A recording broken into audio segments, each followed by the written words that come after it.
Rahayu semuanya. Selamat semua. Terima kasih.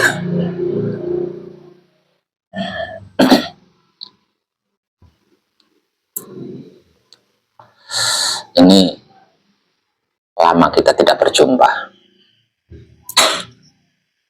Kalau panjenengan bisa melihat saya di YouTube, saya nggak bisa melihat panjenengan. Ada oleh-oleh hebat buat saya, khususnya kadang dari Banyuasin ini. Punya oleh-oleh hebat untuk saya nggak selama laku ini.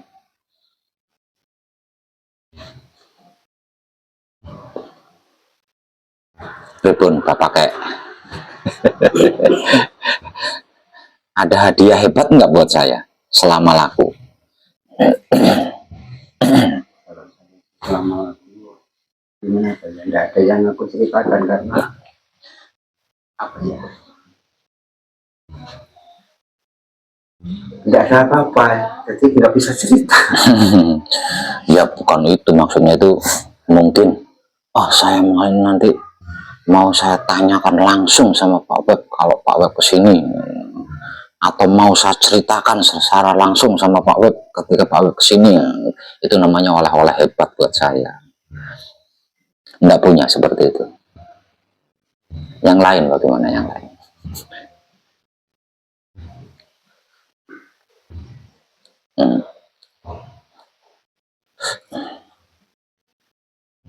Sebelum saya kesini kan lama kita nggak jumpa ya, ada 5 tahun kan ya, 5 tahunan lah, lebih mungkin ya, 6 tahunan. Nah, itu selama itu hanya dengan menyimak pencerahannya di YouTube itu, panjenengan mengalami kebingungan enggak? Mengalami kesulitan apa tidak, mengalami kebingungan apa enggak? Terus patrapnya kalau enggak mengalami kesulitan, enggak mengalami kebingungan, berarti kan patrap sama dia bisa. Nah, atau bagaimana itu?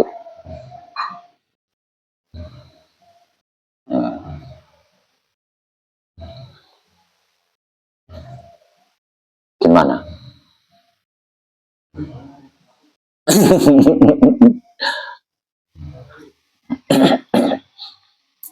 Ayo ngomong.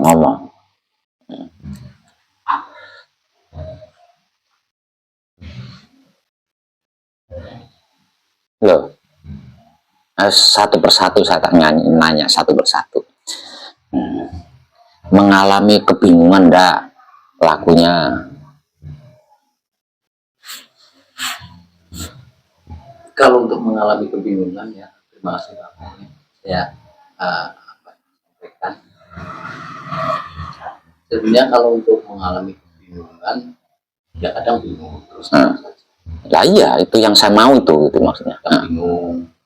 Tapi kembali lagi kepada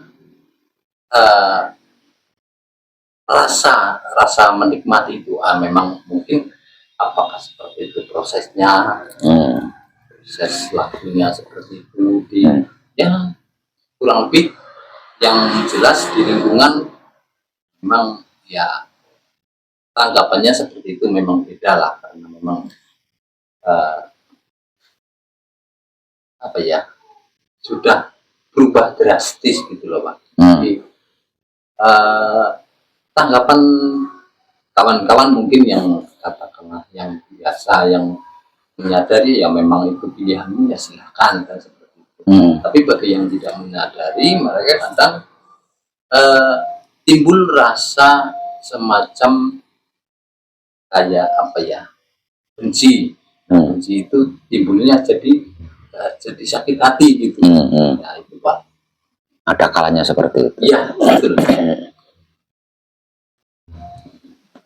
Dari rasa benci itulah timbul dari sakit hati mereka, mungkin karena tidak sependapat lagi, tidak sepaham lagi, dan seperti itu Pak. Betul. Cuman ya kembalinya ya kita nikmati karena memang pilihan masing-masing Pak. Yang jelas kalau kami sini tetap tidak akan goyah kepada hal-hal seperti itu. Dari tidak terpengaruh oleh hal-hal seperti itu, kami tetap berpegang dengan baik, Pak. Karena itu apa ya? Ya memang jati dirinya manusia itu sebenarnya disadari ataupun tidak disadari. Oke. Nah terus selanjutnya, mengalami kesulitan tidak Patrap Samadinya atau pelakunya? Ini kebingungan dengan kesulitan ini beda loh ya. Nah, mengalami kesulitan nggak? Entah itu ketika laku atau ketika Patrap Samadi.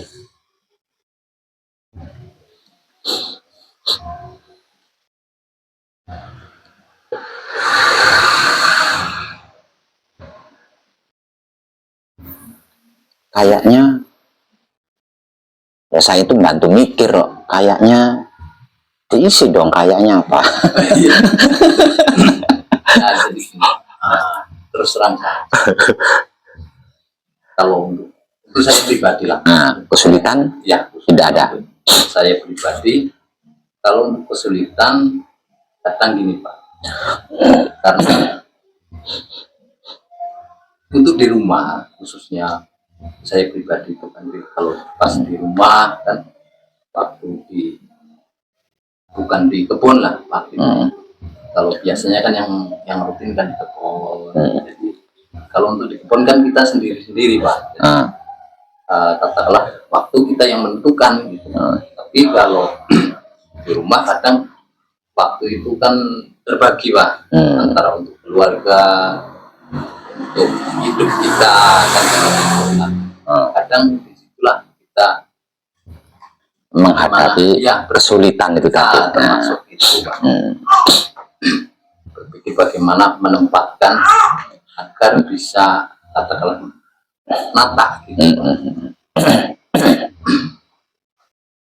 Oke. Bagaimana yang lain?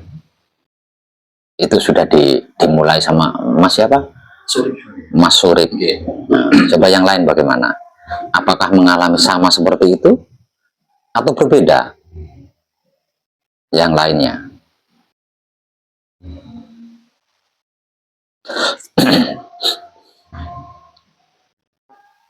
Bagaimana?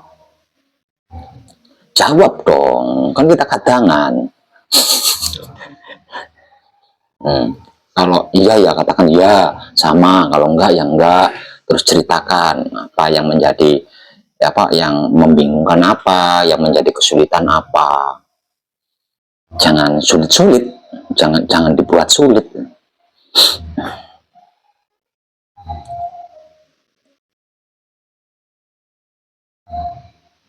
Ya, satset gitu loh. Satset gitu loh.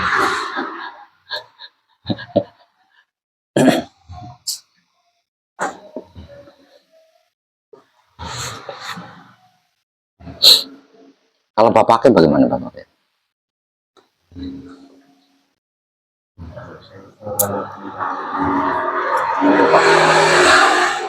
Tentang meninggal jati itu memang harus saya masuk ke ranah itu aku tidak bisa cerita. Cuma kadang-kadang kadang-kadang rasa malas itu ada itu. Yang berat itu rasa malas. Kadang-kadang ketemu itu. Kadang-kadang ketemu itu. Selain itu nggak bisa cerita, jangan bilang nggak bisa cerita, soalnya kita sedang kadangan. Oke. Nah coba yang lain. Ingat kita sedang kadangan loh ya. Kita bukan sedang samadhi. Kalau sedang samadhi harus diam. Kita sedang kadangan ini.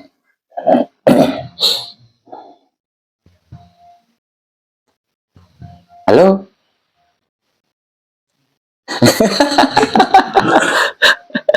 Gimana sih?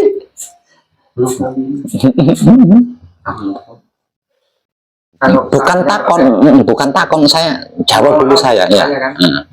Kalau saya itu terus terang nggak ada kesulitan Pak. Karena hidup saya di kebun, apalagi yang saya pikirkan. Oke. Nah, masukan dari Pak Web saya minta satu itu. Ya langkah kedepannya seperti apalah saya menjalani lagu syuting menuju abadi. Ya butuh motivasi aja dari Pak Web. Karena saya kan masih muda Pak Web. Perjalanan saya mungkin lah itu. Mungkin dari rumah masih diperpanjang atau di apa lah itu kan. Oke. Tapi yang lain dulu. Oke. Yang lain bagaimana?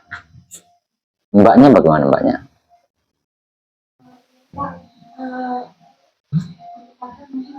Kadang-kadang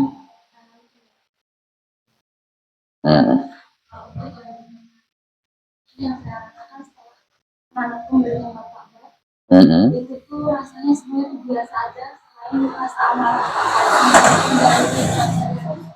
itu hanya timbul rasa biasa, itu nggak ada. Ketika amarah memuncak itu baru ada sebuah rasa yang udah dulu dijelaskan Pak. Bertentangan gitu. Iya. Sangat bertentangan.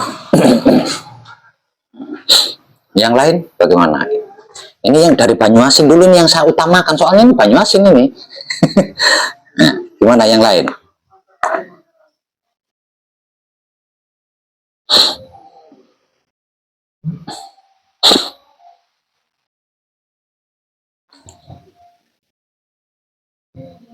Oke, kalau gitu pindah ke Kadang Palembang. Bagaimana nih Kadang Palembang? Selama ini masih mengalami kesulitan-kesulitan atau masih ada kebingungan-kebingungan? Ini yang dari Palembang ini. Monggo, siapa dulu?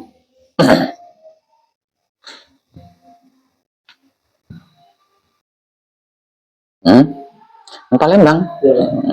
Ya boleh Pak. Itu cara menanggapi keakuan itu Pak. Berarti yang mengalami kesulitan di situ. Iya Pak. Keakuan itu tadi. Yang lain dulu. Yang lain. Kalau bagi pribadi saya sih kesulitan dan kebingungan tidak ada. Cuma mungkin sedang menjaga konsistenan. Itu yang saya alami. Sulit gitu. Sulit apa bingung? Enggak Pak, sedang berjalan di konsistenan. Disiplin. Ya. Tapi enggak sulit kan? Enggak ada kesulitan dan kebingungan itu enggak ada. Berarti sedang berupaya di situ. Oke.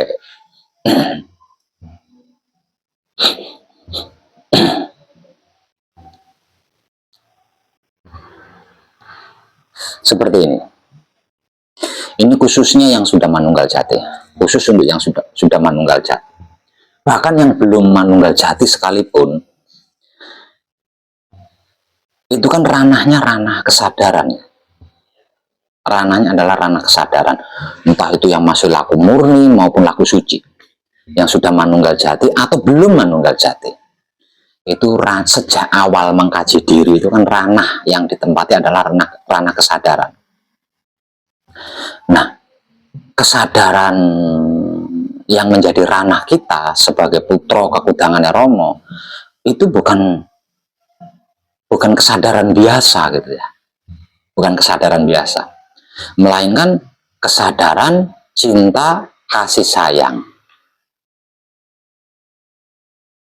Nah, kesadaran cinta kasih sayang ini bukan kesadaran biasa dan bukan kesadaran pada umumnya. Terlebih lagi ada kalimat hidup di belakangnya sebagai akhir, yaitu kesadaran cinta kasih sayang hidup. Itu kesadaran tertinggi itu. Kalau dalam bahasa awamnya itu kesadaran tertinggi, itulah kesadaran murni. Nah, sejatinya yang dimaksud kesadaran cinta kasih sayang hidup tak lain dan tak bukan adalah kesempurnaan hidup dan mati. Jadi kehidupan itu ada dua. Kehidupan itu ada dua golongan ya. Kehidupan itu ada dua golongan. Golongan yang kedua adalah hidup. Sedangkan golongan yang pertama adalah mati. Jadi mati sesungguhnya nih, mati malah yang pertama. Jadi kita ini asal usulnya dari mati, dari nggak ada menjadi ada. Jadi sejatinya kesadaran cinta kasih sayang hidup adalah kesempurnaan hidup dan mati. Kalau dalam bahasa spiritual disebut sebagai sangkan paraning dumadi.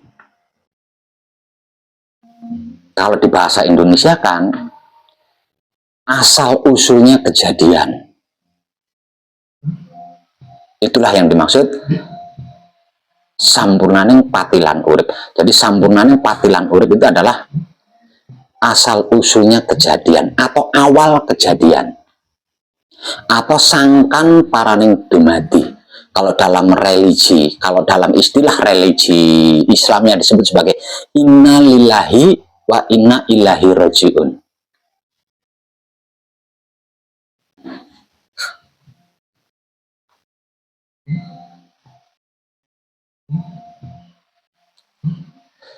Kesempurnaan hidup dan mati dengan berbagai macam istilah itu tadi, termasuk innalillahi wa inna ilahi rojiun itu tadi.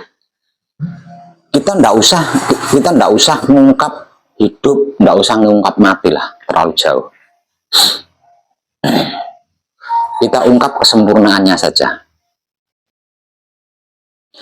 Yang dimaksud sempurna itu bukan enak ya. Sempurna itu bukan enak, sempurna itu bukan indah, bukan. Sempurna itu tidak seperti yang digambarkan sebagai surga, itu bukan.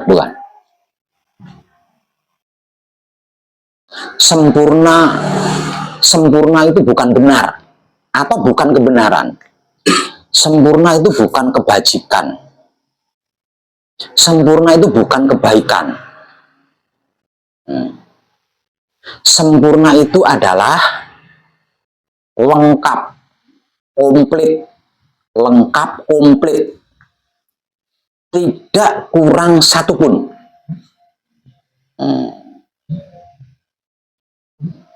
Tidak kurang satupun.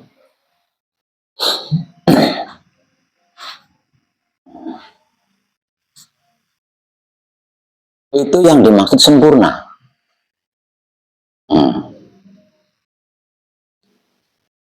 Nah, kalau sempurna ini dimasukkan ke ranah hidup, berarti hidup yang lengkap, hidup yang komplit, tidak kekurangan sesuatu apapun. Ini kalau dimasukkan ke ranah hidup. Lah, kalau dimasukkan ke ranah mati, sama. Tidak memiliki kekurangan suatu apapun, komplit, lengkap. Semuanya ada di dalam, segalanya ada di dalam, seluruhnya ada di dalam. Itu yang dimaksud sempurna.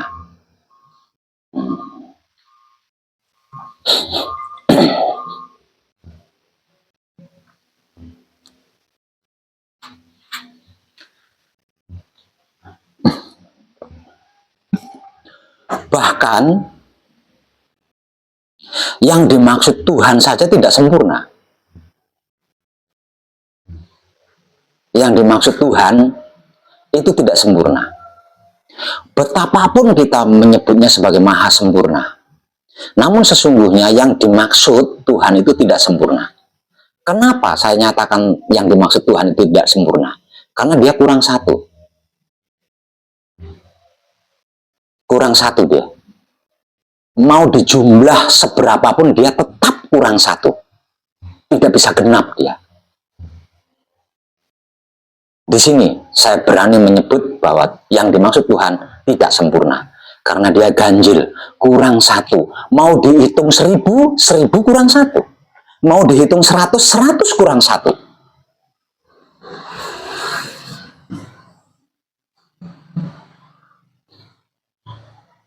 Nah, terus di mana letak penggenapan yang dimaksud Tuhan? Letak penggenapannya yang dimaksud Tuhan sebagai maha sempurna adalah manusia hidup. Jadi manusia hidup itu adalah penggenapan daripada yang dimaksud Tuhan. Nah, kedua-duanya ini saling membutuhkan. Kalau kita mengambil filosofi dari agama Islam, jadi yang dimaksud Tuhan itu memiliki 99. Sedangkan manusia memiliki 1. Manusia yang mendapat stempel makhluk paling sempurna dibanding makhluk-makhluk lainnya tetap tidak bisa sempurna. Karena tidak lengkap. Begitupun yang dimaksud Tuhan. Walaupun dia memiliki 99 atau 9.099.000 dan seterusnya. Karena kurang 1, dia pun tidak lengkap. Artinya tidak sempurna. Keduanya saling membutuhkan untuk saling melengkapi. Nah, ketika manusia yang memiliki 1 dan yang dimaksud Tuhan memiliki 99 ini bersatu, lah ini yang dimaksud sempurna. Ini yang dimaksud sempurna. Karena apa? Lengkap. Yang dimaksud Tuhan tidak memiliki kekurangan, yang dimaksud manusia juga tidak memiliki kekurangan. Karena kedua belah pihak saling melengkapi.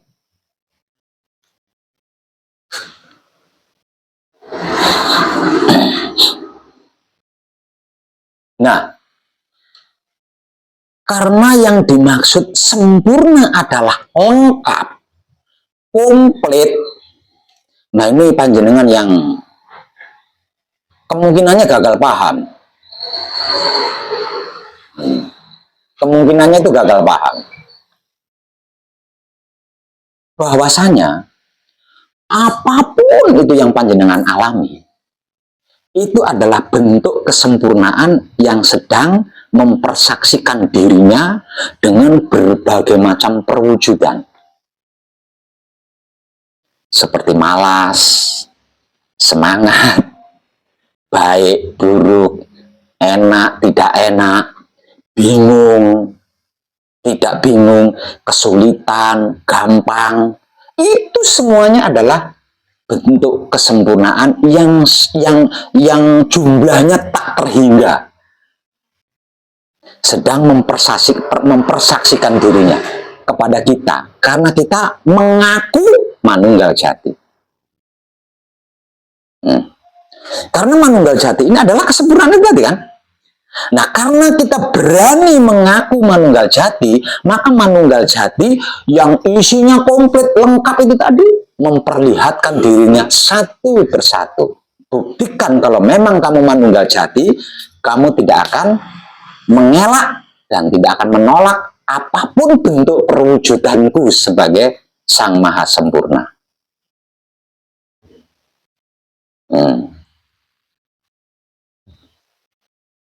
Dan semuanya tentang kesempurnaan yang sedang mempersaksikan perwujudannya dengan beraneka ragam. Itu tadi bukan untuk diapa-apain, hanya untuk disaksikan. Aku bersaksi. Hanya untuk itu, bukan untuk diapa-apain itu ya, bukan untuk diapa-apain.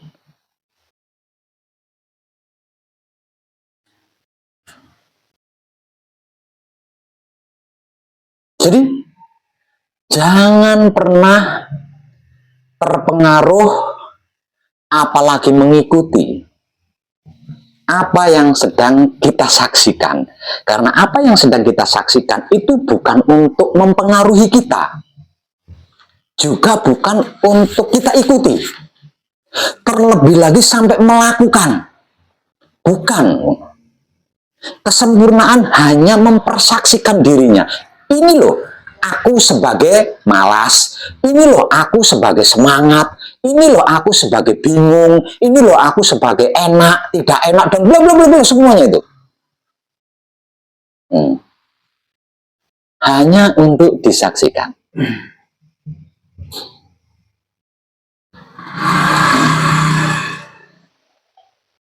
Kenapa? Kesempurnaan dengan perwujudannya yang triliunan, bahkan lebih mungkin. Triliunan itu jumlahnya lebih mungkin.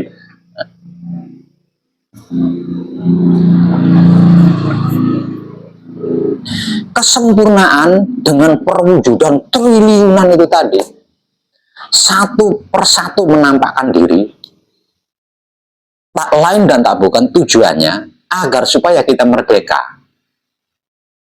tidak terikat oleh suatu apapun dan tidak termelekati oleh sesuatu apapun. Terutama tidak heran atau tidak kaget. Itu tujuannya. Klimaknya kenal.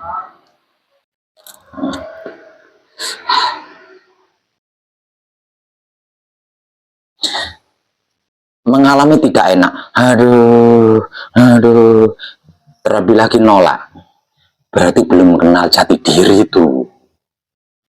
Hah? Belum kenal sempurna itu. Kalau dia kenal jati dirinya siapa, dari mana, untuk apa, hendak kemana, yang berarti kenal dengan kesempurnaan hidup dan mati, pasti mengiyakan, karena itu bagian dari manunggal jati, bagian dari kesempurnaan hidup dan mati itu sendiri. Karena tidak kenal, nah ditolak, tidak mau, mengelak, menghindar, berarti tidak kenal. Itu tujuannya. Benarkah kamu sudah mengenalku? Nah, coba aku sebagai penjahat. Kenal nggak kalau aku sebagai penjahat ini adalah bagian dari kesempurnaanmu? Kenal nggak? Dihindari, ditolak, berarti belum. Ini yang terlewatkan oleh panjenengan. Kalau bukan menolak, kalau bukan menghindar, panjenengan mengikuti. Panjenengan terpengaruh.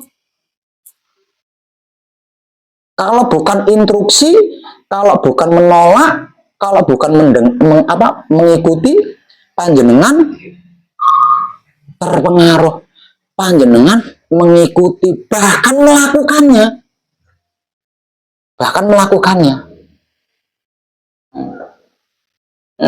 Seperti Patrap Samadhi males, panjenengan terpengaruh oleh males itu dan mengikuti males itu, tidak mau melakukan Patrap Samadhi, artinya panjenengan terpengaruh. Begitu juga sebaliknya, bukan cuma males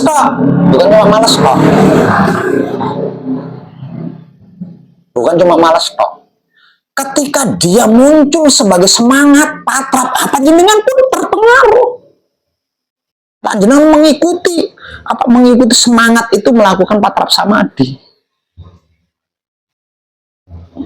Ketika dia muncul sebagai semangat patrap samadhi, panjenengan mengikutinya dengan samadhi bersemangat. Ketika dia muncul sebagai malas patrap samadhi, panjenengan juga mengikutinya. Padahal itu bukan untuk diikuti, untuk disaksikan dengan kesadaran cinta kasih sayang yang hidup. Jadi dengan seperti itu, patrap samadhi panjenengan itu selalu tidak murni, selalu tidak murni. Maka panjenengan sedang dalam keadaan laku suci, boro-boro suci, murni aja enggak. Nih,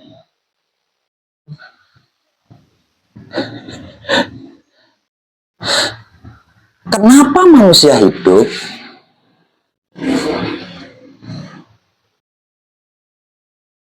mendapatkan julukan makhluk paling sempurna dibanding makhluk-makhluk lainnya? Dan ini yang memberikan julukan itu bukan sesama makhluk loh. Yang memberikan julukan ini adalah yang dimaksud Tuhan. Kenapa yang dimaksud Tuhan ini memberikan stempel bahwa manusia adalah makhluk paling sempurna dibanding makhluk-makhluk lain yang pernah aku ciptakan.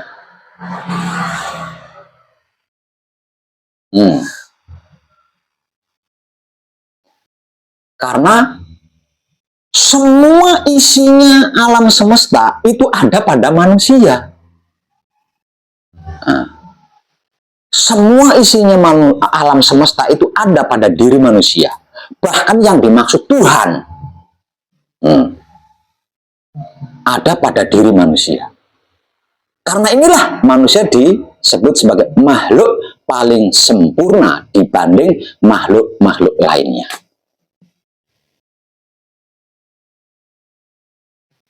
Namun panjenengan tidak tepat mencernanya. Sehingga panjenengan masih sering mengelak, bahkan menghempaskan yang tidak enak, yang tidak cocok, yang tidak disukai, dan merekrut yang cocok, yang disukai, yang baik-baik. Di situ secara tidak langsung dan di luar kesadaran panjenengan, panjenengan sudah menciptakan jemaah sendiri di situ, menciptakan golongan-golongan sendiri, menciptakan politik-politik sendiri.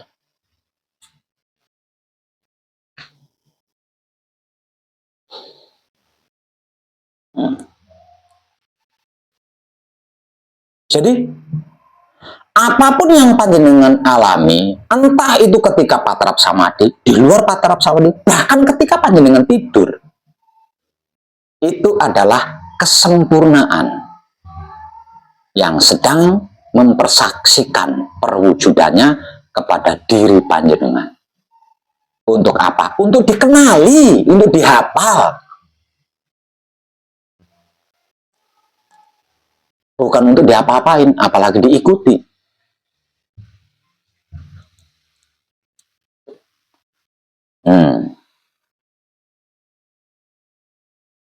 Terlebih lagi ketika panjenengan bersamadhi, kakinya mengalami kram. Panjenengan tidak kenal bahwa kaki kram itu salah satu wujud kesempurnaan yang sedang mempersaksikan dirinya kepada kita.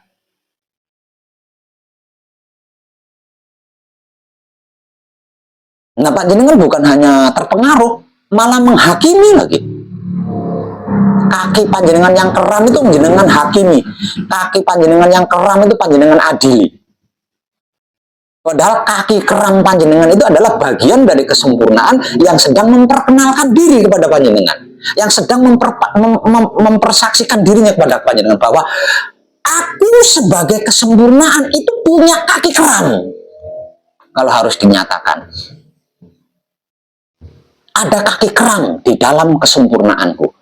Ada pinggang pegel di dalam kesempurnaanku.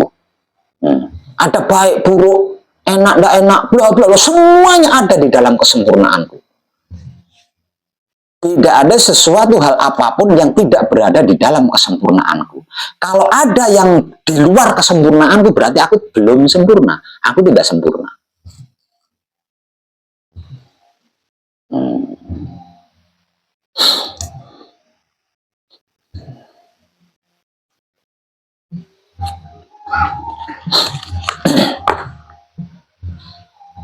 Oke.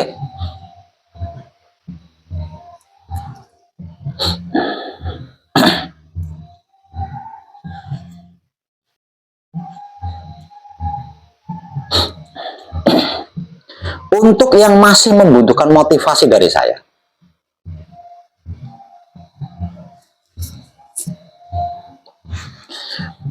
masih kurang mengertikah? Masih kurang pahamkah panjenengan? Arti maksudnya wahyu pancagaib dan wahyu pancalaku itu apa? Manunggal jati itu apa dan bagaimana? Masih kurang mengetahuikah panjenengan? Arah tujuannya wahyu pancagaib itu kemana? Atau arah tujuannya manunggal jati itu kemana?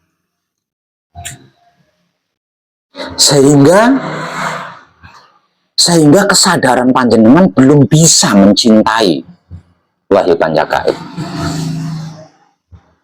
Karena belum bisa mencintai wahyu pancagaib, nah disinilah letak masih membutuhkan motivasi dari orang lain.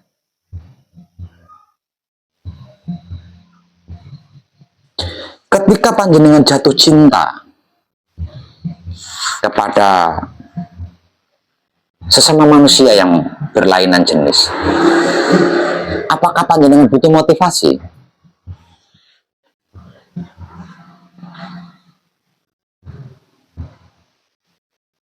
Nah, ketika panjenengan pacaran, jatuh cinta, apakah panjenengan butuh motivasi? Kenapa tidak butuh motivasi? Karena panjenengan cinta. Karena panjenengan cinta. Kalau panjenengan tidak cinta, butuh motivasi. Nah, butuh-butuhkan motivasi itu. Terimalah dia apa adanya. Dia anaknya orang kaya. Dia bla bla bla bla. Walaupun sedikit cacat, tapi dia kaya. Tidak cinta. Kalau cinta, jangankan kaya raya, kere, cacat, tidak butuh motivasi apapun.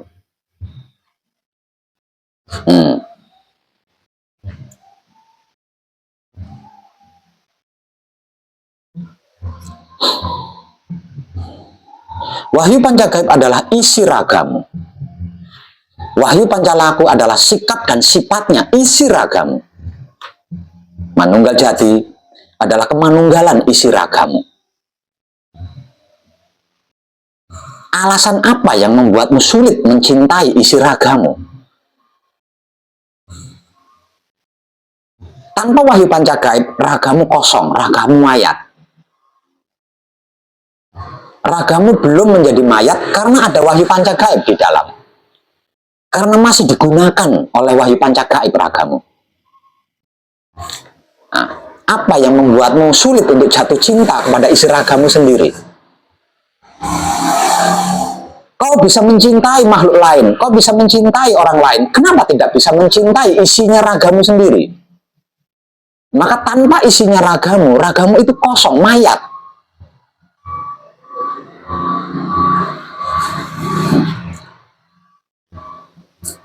Nah, kalau kau bisa mencintai Wahyu Pancagaib, kau sudah mencintai Wahyu Pancagaib, tidak butuh motivasi. Mau cinta kok. Mau dilarang seperti apa, akan diperjuangkan. Itu cinta.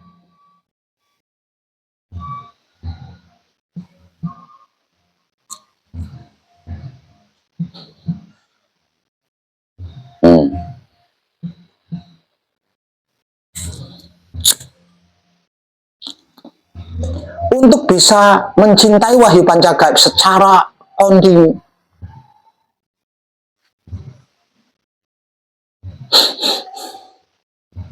selalu menginginkan motivasi dari saya. Nah, kalau saya besok mati, berarti mulai besok panjenengan tidak bisa mencintai Wahyu Pancagaib.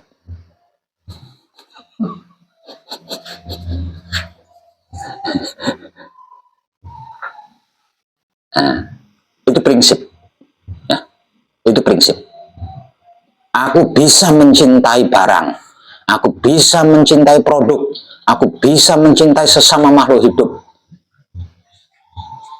Aku bisa mencintai ibuku, aku bisa mencintai bapakku, aku harus lebih bisa mencintai isinya ragaku.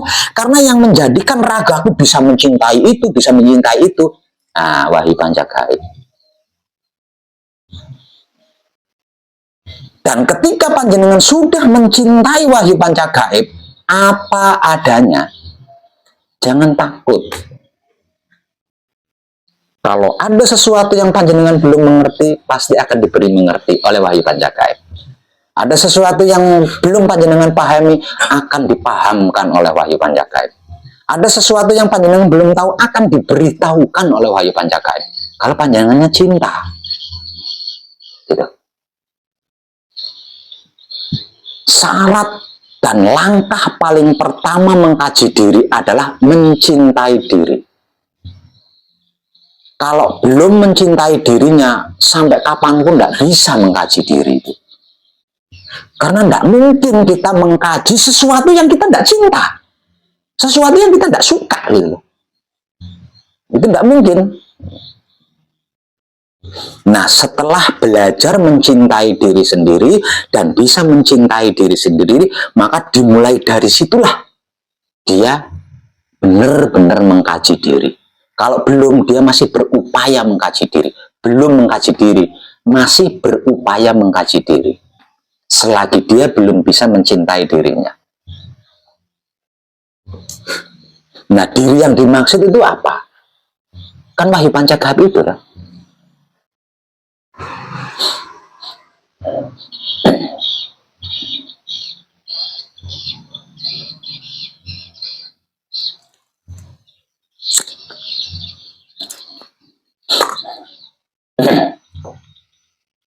Oke, Pak Sek. Mungkin motivasi yang panjenengan maksud seperti ini. Dan itu sudah saya sediakan di YouTube.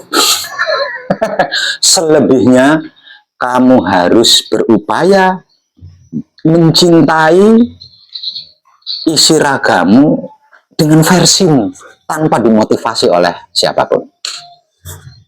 Nah, mencintai wahyu pancagaib, mencintai isi ragamu sendiri dengan versimu sendiri, dengan gayamu sendiri. Itu nggak bisa, dari orang lain itu nggak bisa. Nah, itu cinta monyet namanya kalau dari orang lain.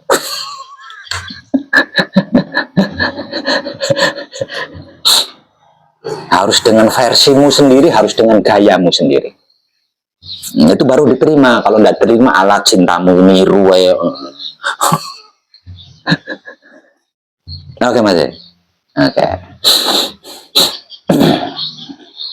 Satu itu. Yang kedua, panjenengan akan mengalami kesulitan untuk memerdekakan diri dan mendewasakan diri. Kalau selalu mengharap motivasi. Yeah.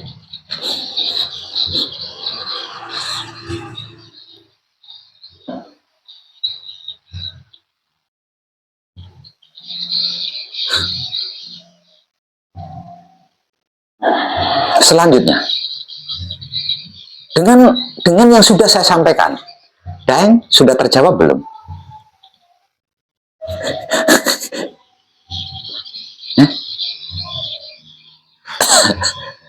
Secara tidak langsung, apa yang saya sampaikan bukan untuk Daeng tadi, itu juga bagian dari jawaban dari pertanyaan Daeng.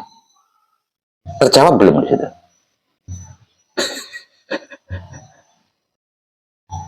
Nah, bahwasanya aku adalah bagian dari kesempurnaan itu sendiri.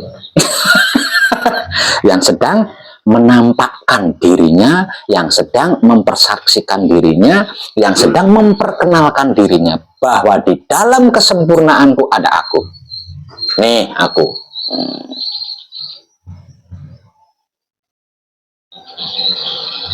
Oke, dan sudah waktunya.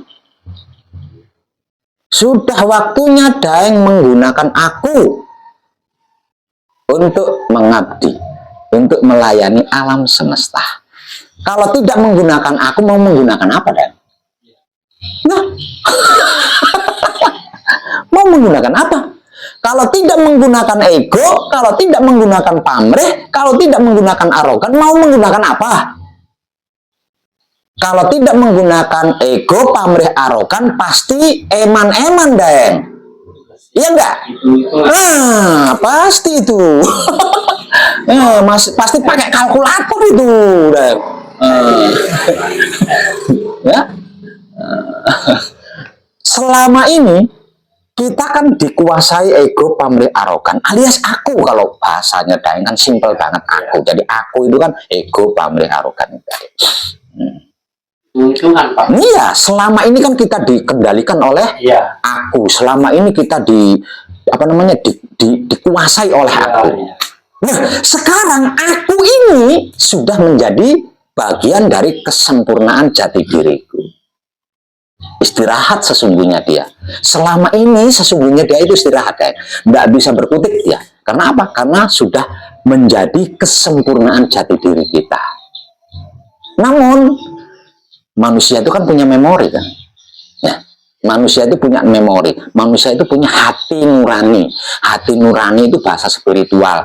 Kalau bahasa elektroniknya memori. Walaupun aku atau ego, pamrih, arogan ini tadi tidak bisa berbuat apa-apa karena sudah menjadi bagian daripada kesempurnaan, dia tetap muncul sebagai ingatan. Sebagai ingatan. Nah sekarang tidak ada cara, tidak ada teknik, tidak ada jalan untuk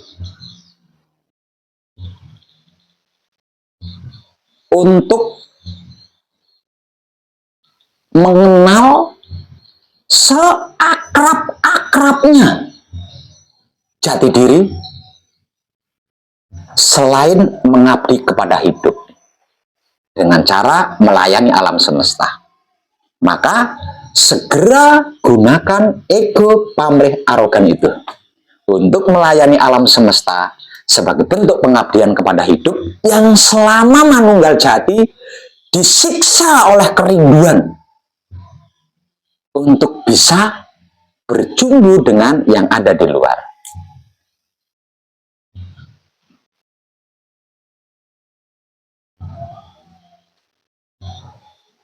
Karena sesungguhnya aku adalah kendaraan yang diberikan oleh alam semesta untuk kita gunakan melayani alam semesta sebagai bentuk pengabdian. Jadi jangan pernah dipermasalahkan lagi. Jangan pernah dipermasalahkan lagi. Melayani alam semesta sebagai bentuk pengabdian kepada hidup atau alam semesta di dalam diri. Ego pamrih arogan, kalau dia belum menjadi bagian dari kesempurnaan jati diri kita, tidak bisa nyentuh, deh. Satu-satunya laku yang tidak bisa disentuh oleh ego pamrih arogan adalah pengabdian, melayani alam semesta. Kenapa ego pamrih arogan tidak bisa menyentuh pengabdian? Karena ego pamrih arogan dijadikan kendaraan di situ.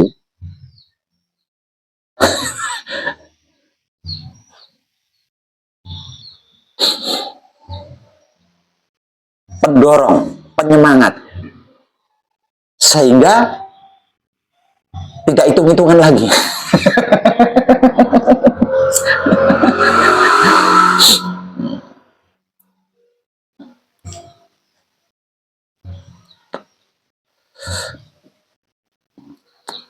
Karena kita lost tapi masih pilih-pilih, Pak. Itulah. Makanya gunakan. Aku itu gunakan. Jadi jangan mau seperti yang dulu-dulu digunakan oleh aku itu. Kita yang menggunakan aku, bukan aku yang menggunakan kita.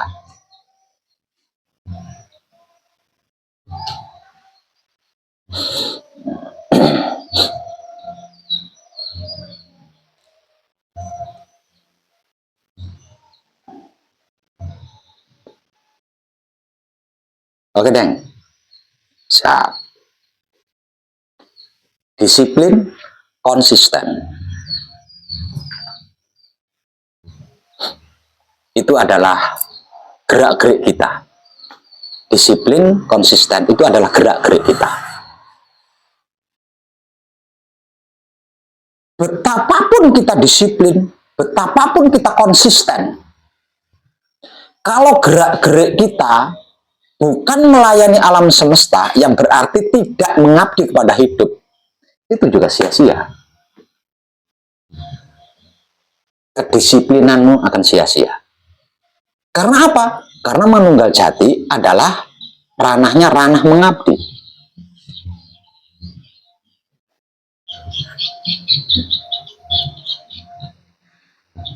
Ranahnya adalah ranah melayani. Mirip, bahkan mungkin persis dengan yang dimaksud Tuhan. Bukankah sesungguhnya Tuhan itu adalah pelayan? Selama ini Tuhan kan pelayan panjenengan.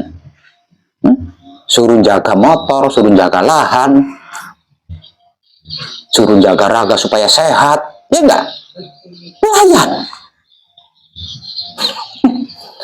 Yang dimaksud Tuhan aja mau jadi pelayan, mau melayani panjenengan, mau mengabdi kepada panjenengan. Nah, kita yang bukan Tuhan,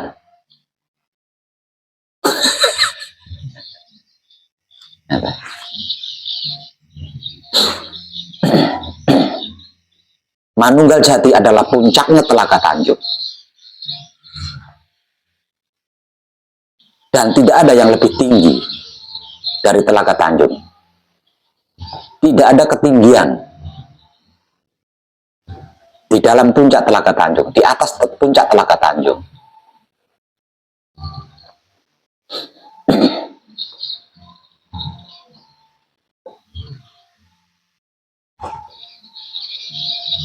Di dalam puncak Telaga Tanjung atau Manunggal Jati tidak ada jalan. Tidak ada sekolahan, tidak ada pondok pesantren, tidak ada pesanggrahan, tidak ada kampus.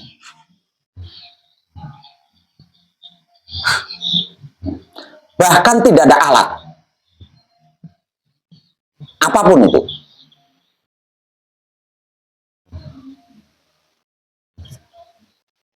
Sebab karena itu, ketika pertama kali panjenengan mencapai puncaknya Telaga Tanjung, walaupun saya antar, tidak ada apa-apa, tidak ada di sana. Kecuali kalau terlihat terang, terang toh. Kalau terlihat gelap, gelap toh. Tidak ada apa-apa, tidak ada. Berarti tidak ada sekolahan, tidak ada kampus, tidak ada pesantren, tidak ada perguruan, tidak ada padepokan, tidak ada pesanggrahan. Alat apapun tidak ada. Di puncak Telaga Tanjung, di dalam Manunggal Jati, panjenengan mengkaji di situ, belajar, tidak bisa. Panjenengan berjalan, tidak bisa, nggak ada jalan.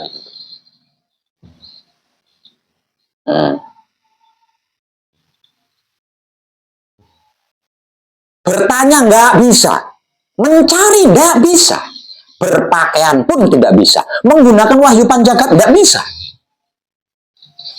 Lawang nggak ada apa-apa tidak ada. Nyampe di ranah ketiga saja, di ranah asmo, Kawula Gusti itu udah lebur. Artinya wahyu panjagat itu sudah lebur di situ, nggak ada.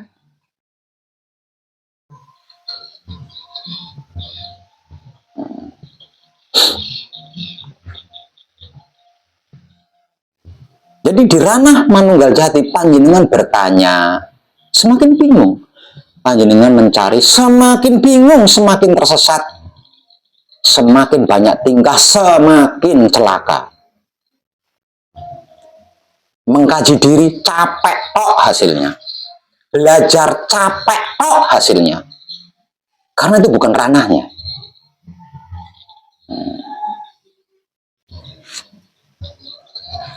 Sudah Manunggal Jati, namun kenapa kok saya masih belum bisa menyaksikan Manunggal Jati saya? Karena Manunggal Jati yang menjadi puncaknya Telaga Tanjung adalah alam semesta yang maha luas. Untuk bisa menyaksikannya dibutuhkan pencerahan yang luas juga.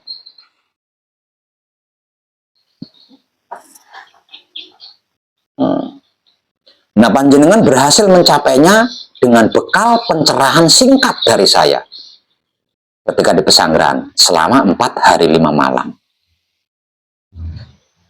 Menguasai Manunggal Jati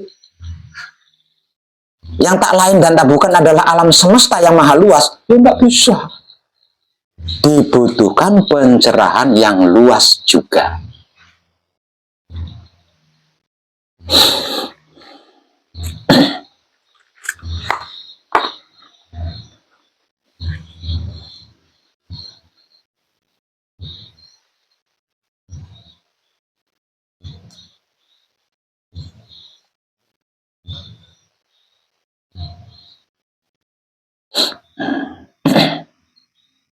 Lalu, bagaimana agar supaya pencerahan saya menjadi luas?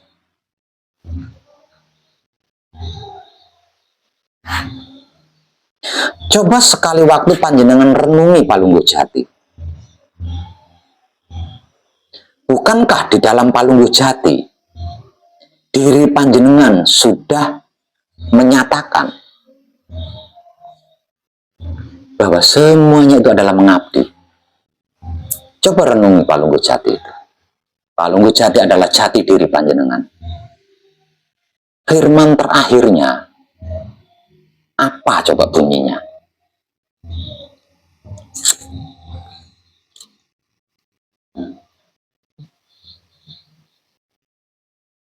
Firman terakhirnya apa coba bunyinya? Bukankah itu mengabdi? Bukankah itu berarti mengabdi?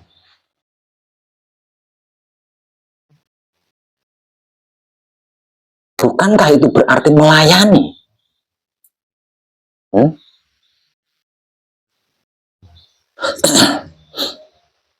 Tugas mata panjenengan itu mengabdi. Tugasnya mata panjenengan itu melayani.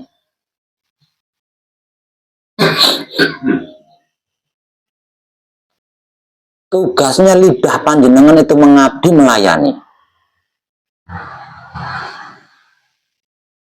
Tugasnya jantung panjenengan itu mengabdi dan melayani.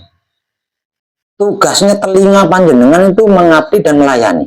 Tugasnya hidung panjenengan itu mengabdi dan melayani. Jantung, mata, lidah, hidung, telinga jadi satu berwujud panjenengan.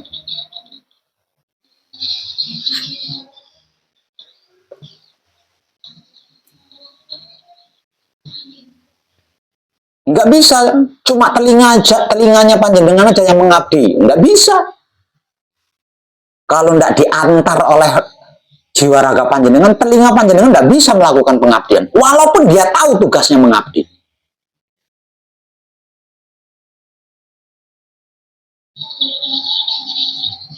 Kebisaan mereka mengabdi, kebisaan mereka melayani, itu karena diantar oleh diri panjenengan.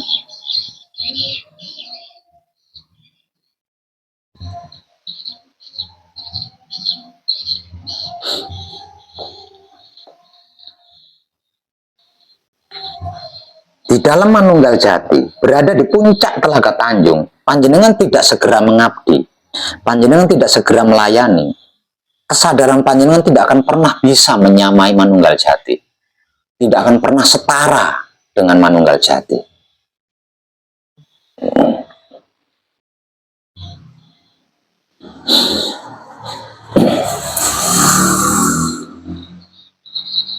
Panjenengan sudah melakukan pelayanan, sudah melakukan pengabdian, namun bersifat pribadi. Apakah di dalam Palunggu Jati pelayanannya adalah pribadi?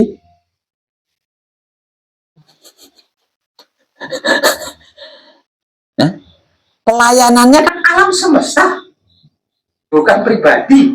Nah, panjenengan melakukan pelayanan pribadi, bukankah dari sejak lahir sampai sekarang panjenengan melakukan pelayanan pribadi ini kan sudah masih belum kenyang. Panjenengan melakukan pengabdian pribadi sejak lahir sampai umur sekarang ini belum kenyang, belum capek.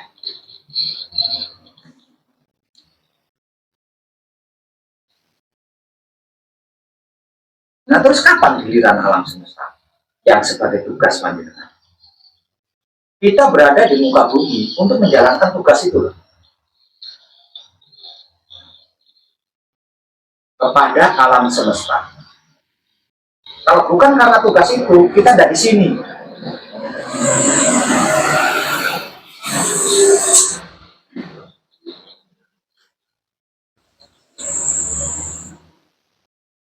Kalau bukan karena tugas itu, kita nggak di sini. Kita di surga, kita di nirwana, kita di alam ruh, bukan di bumi ini. Kita berada di bumi ini untuk bertugas itu. Dan tugas ini sudah disepakati, sudah ditandatangani, sudah disanggupi, makanya ada di bumi.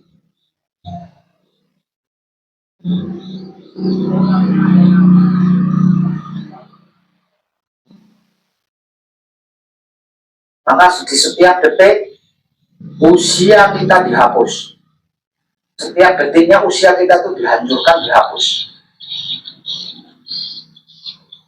Maka selama itu belum melakukan pekerjaan.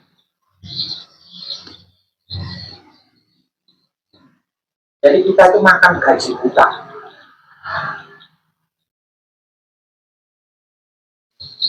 Makan gaji buta.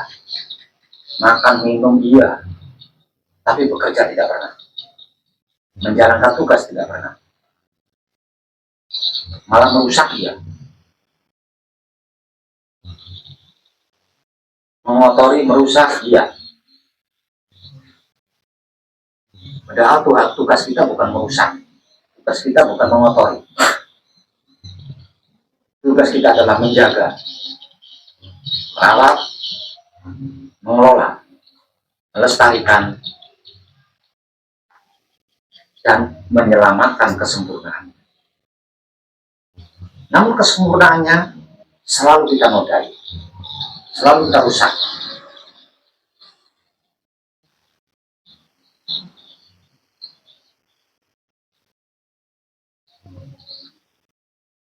Nah, untuk itulah manunggal jati. Untuk itulah manunggal jati.